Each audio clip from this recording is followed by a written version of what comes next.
Hi all, welcome back to my channel. இன்றைக்கி ஒரு recipe video தான். என்னுடைய ஸ்டைலில் நாட்டுக்கோழி குழம்பு, நாட்டுக்கோழி வறுவல் எப்படி பண்ணுறேங்கிறத பார்க்கலாம்.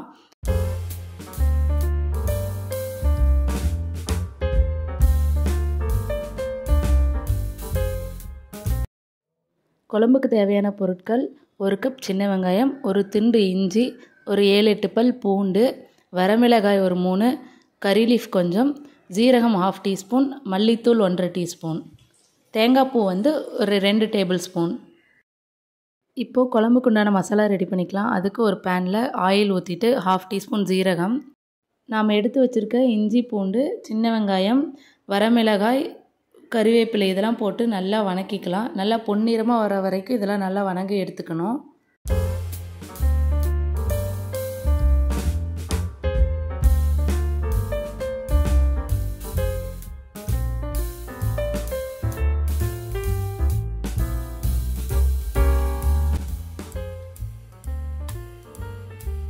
வெங்காயம் நல்லா இந்த கலரில் வதங்கி வந்ததுக்கப்புறம் இது கூட 1/2 டீஸ்பூன் மல்லித்தூள் ஆட் பண்ணிவிட்டு நல்லா எல்லாத்தையும் வதக்கி விட்டுறலாம்.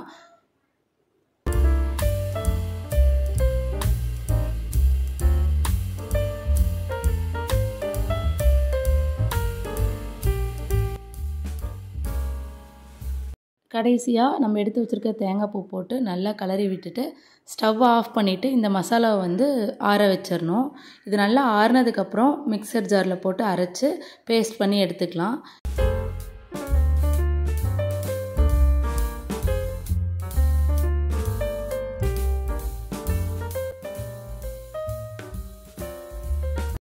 இப்போது குழம்பு தாளிக்கிறதுக்கு ஒரு பேனில் ஆயில் விட்டுட்டு கடுகு பொரிஞ்சதுக்கப்புறம் கறிவேப்பிலை போட்டுட்டு நான் இன்றைக்கி ஒரு 300 கிராம் நாட்டுக்கோழி எடுத்திருக்கேன். அந்த சிக்கனை இது கூட சேர்த்து நல்லா கலரி விட்டுக்கலாம். இது கூட இந்த சிக்கனுக்கு தேவையான கொஞ்சமாக உப்பு போட்டு லைட்டாக மஞ்சத்தூள் போட்டு நல்லா வதக்கி எடுத்துக்கணும். இந்த ஆயில்லையே இந்த சிக்கன் நல்லா ஃப்ரை ஆகிற மாதிரி பார்த்துக்கணும்.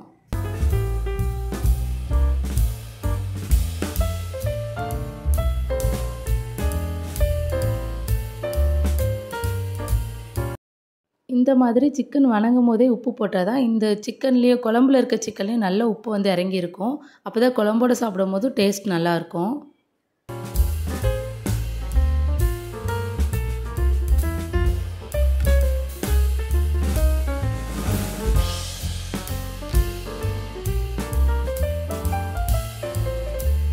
இப்போ சிக்கன் ஒரு 30% நல்லா வேக வச்சு எடுத்ததுக்கப்புறம் இது கூட ஒரு 2 டேபிள் ஸ்பூன் சிக்கன் மசாலா சேர்த்துக்கிட்டு நல்லா கலரி விட்டுக்கலாம்.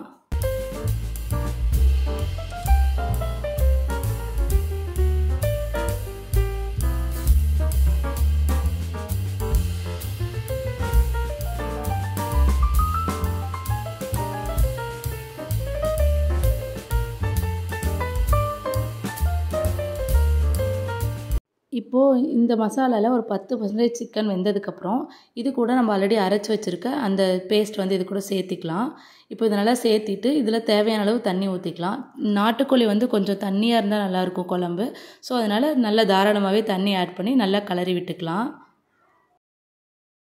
நம்ம இந்த குழம்புக்கு தேவையான காரம்லாம் ஆல்ரெடி மசாலாஸ்லேயே ஆட் பண்ணிட்டனால இப்போ எதுவும் அவ்வளோக்கு போட தேவையில்லை. இன்னும் காரம் தேவைன்னா வேணால் போட்டுக்கலாம், செக் பண்ணி பார்த்துட்டு.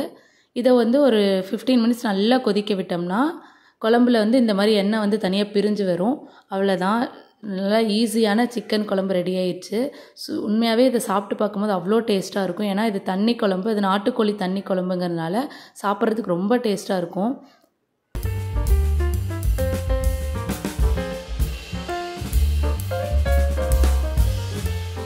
இப்போ நாட்டுக்கோழி குழம்பு ரெடி ஆயிடுச்சு. இதுக்கு நாட்டுக்கோழி வறுவல் இருந்தால் சூப்பராக இருக்கும். ஸோ அதையும் ரெடி பண்ணிடலாம். அதுக்கு தேவையான பொருட்கள் இதுக்கும் சின்ன வெங்காயம் ஆட் பண்ணால் தான் நல்லாயிருக்கும்.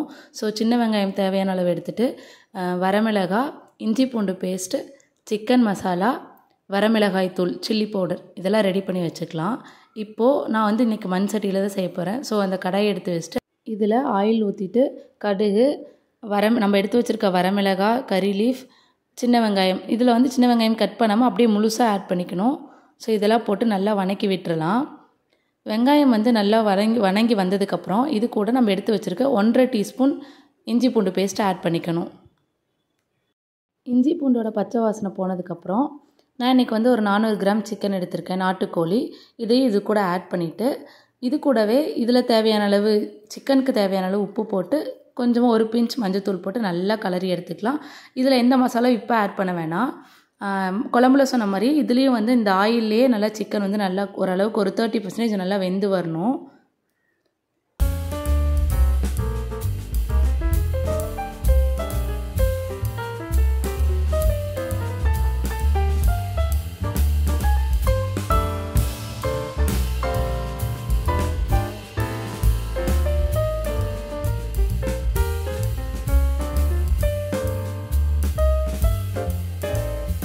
ஒரு 10 மினிட்ஸ் நல்லா வெந்ததுக்கப்புறம் இந்த சிக்கன்லேருந்து லைட்டாக தண்ணி விட்டுருக்கோம். இந்த ஸ்டேஜில் 1 டீஸ்பூன் வரமிளகாய் தூள், ஒரு 3 டேபிள் ஸ்பூன் வந்து சிக்கன் மசாலா ஆட் பண்ணிக்கிறேன். இதுதான் நல்லா காரம் கொடுக்கும். ஆல்ரெடி நம்ம வந்து வரமிளகாயும் சேர்த்திருக்கோம். இந்த மசாலா, அதாவது சிக்கன் மசாலாவும் ஆட் பண்ணும்போது நல்லா காரமாக சூப்பராக இருக்கும். இந்த சிக்கனுக்கு நம்ம தண்ணி எதுவும் ஆட் பண்ண தேவையில்லை. இந்த சிக்கனில் இருக்க தண்ணியிலேயே இந்த சிக்கன் நல்லா வெந்துடும். ஸோ தண்ணி எதுவும் ஆட் பண்ணாமல் நல்லா கலரி விட்டுட்டு ஒரு மூடி போட்டு ஒரு 10 மினிட்ஸ் நல்லா வேக விட்டுறலாம்.